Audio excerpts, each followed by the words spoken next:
it was only to be with you. But I still haven't found what I'm looking for. But I still haven't found what I'm looking for. Welcome to another exciting episode of The Unrelenting Alchemist. I've got some cards here I'm pulling out, and I'm looking over the spread here. I've got 4 cups, 3 of cups, 9 of wands. Looks like the world, the 4 wands, and the Hierophant. If I had to interpret this reading, it's standing at a turning point, warned by this struggle that it's a struggle, but you're not defeated. You know, the 9 of wands here, it marks the scars that you carry. It's proof of your endurance, not your weakness. You've fought so many battles. In this moment of being wary, heavy is the head that wears the crown, right? 4 of cups tempts you with withdrawal, this desire to turn inward, to ignore what's coming to you. And yet, beyond that haze, the 3 of cups calls with voices of joy and belonging. And it reminds you that renewal can be found in community around you, in the laughter and love of those who care for you and who stand with you. You can't let the other folks get you down. You go where your people are at, and you rejoice and you celebrate with them. And so the world rises on that horizon, a sign that you're near the completion of a great cycle. You have fought many battles, and you have walked the circle. And now its lessons press in, urging you not to abandon the final steps. You have this 4 of cups here, 4 of wands, which is like a beacon, like a torch-lit threshold, this gate of celebration where the foundations are being secured for something that is beautiful and wonderful, and a new harmony is in fact possible. And watching over it all is the Hierophant, the keeper of wisdom, of structure, of sacred traditions. The Hierophant's presence urges you to find grounding, not in isolation, but in the rituals, the teachings, and the lineage that give your journey so much meaning. You're with your ancestors now, and they have your back, even from the hidden realm.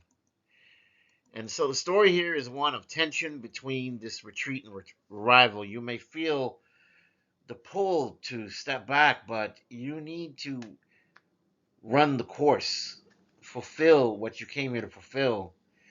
The fatigue is undeniable, but so is the promise at the other side. And the community and the stability are waiting if you allow yourselves to enjoy them. You don't have to fight forward anymore.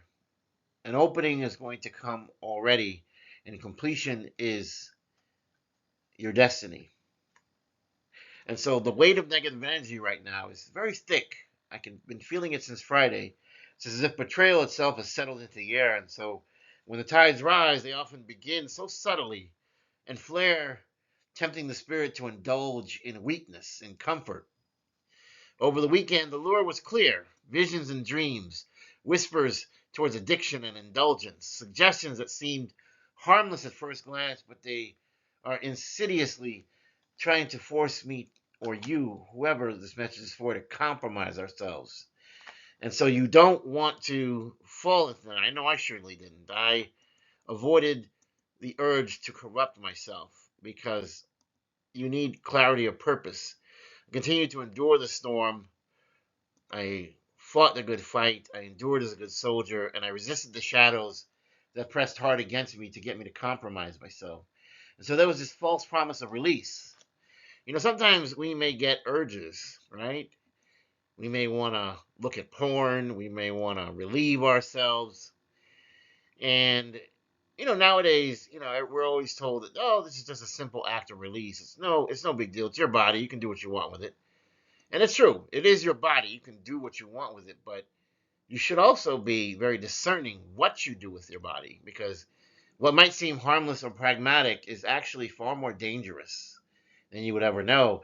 I know someone who really kind of doubled down on it because she believed in not having sex before marriage. And so she thought it gave her some sort of moral high horse to take that position. But then by the same token, she admitted that she had these urges and she was routinely pleasuring herself. And while it might have seemed like she was somehow sacred in trying to remain celibate, the reality was she was succumbing to her addictions. And so what I realized about this person is when the mask was removed, not only was there impurity, but there was also hypocrisy. She thought she was clinging to this image of holiness, but she was feeding these impulses in the shadows. And so that duplicity wasn't going to lead to any kind of union, but to further fracture and bitterness as she became a cold person who I often had to speak to, saying, why would you want to hurt this person? Why would you want to hurt that person? She seemed to become more vengeful and vindictive as each day went on. And so hypocrisy can be a spiritual trap. These stories about judgment of one's faith show how easily corruption can set in. One can profess to live in the light and arbor these contradictions at their core, the true danger being that the distortion is fostered and the separation between outward faith and inward practice, blurs. Darkness gains such a strong foothold here. Even certain lovers can destroy your soul if you give them too much power, because they will then betray you, and that betrayal can become your despair. So the deeper problem lies in this misuse of energy. Sexual force is one of the most powerful, beautiful channels of life, but when directed towards self-indulgence or fixated on external images like pornography, it's no longer uplifting, it's depleting. You have this person who's spiritually malnourished. Pleasure becomes counterfeit light, an echo that really corrupts the vessel rather than helping it. And the envy and the bitterness seep into the heart, and the person grows darker by the day. There's a path for Kundalini, a higher form of energy that's rising that resembles this sensation, but the tingling of Kundalini moving up the spine, while it might seem like it could lead down the road of temptation, it can equally lead away from entrapment and towards transcendence. The difference between those two is vast and it's very explicit. The energy could be explored as a communion with one's higher self. It ascends, it cleanses, it purifies. But when it's corrupted through fixation on deviant sexual acts, digital fantasy, or porn, then it sinks into its deep shadow. The evils kind of twist the reason you're here, whispering things that are not for your better good, and then you fall prey to things like revenge, lashing out, or even surrendering to depression in a way that you just want to inflict that harm on others to make yourself feel good, to heal in a very twisted, nasty way. And so you have to be careful to stay away from the distortions, because this type of behavior can really corrupt your inner flame. It reorients your sacred outward, binding not to something that is beautiful, but to something that is like voyeurism almost. And it erodes your sovereignty, and you lose mastery over your own essence. And you're giving it away to Maya and illusion.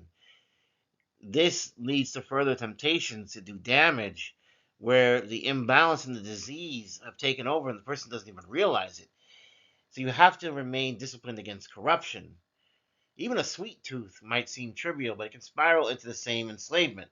Unfocused consumption based on addiction that feeds demons of disease and decay. Discipline, therefore, is not punishment, but it is protection. It is the inoculation against imbalance, the medicine that keeps darkness from overtaking the body and mind. To train yourself to resist these urges is to build an immunity against corruption, despair, and the darkness. You want to choose the path of purity and strength. You must guard your energy as a very secret resource.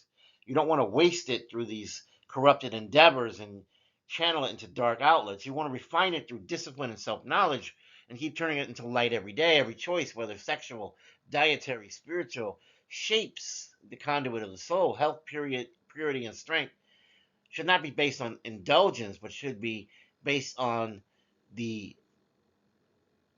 enduring of storms without rising to hate, without moving away from the purpose that you came here for. It's so easy to be deceived. It's so easy to be led astray, and you don't want to do that. That's exactly what the demonic forces and the principalities want to happen.